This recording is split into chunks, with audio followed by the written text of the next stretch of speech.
Bom dia, meus amores! Hoje a gente vai aprender um pouquinho sobre a fogueira das festas juninas. Vamos lá? Fogueira de São João. Reza a lenda que Isabel era muito amiga de Maria e por isso costumavam visitar-se.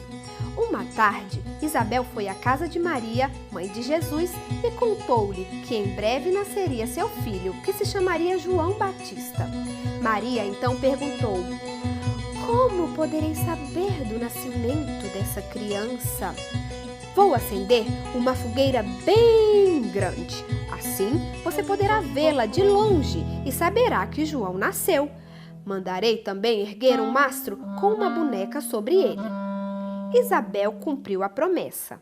Certo dia, Maria viu ao longe uma fumaceira e depois umas chamas bem vermelhas.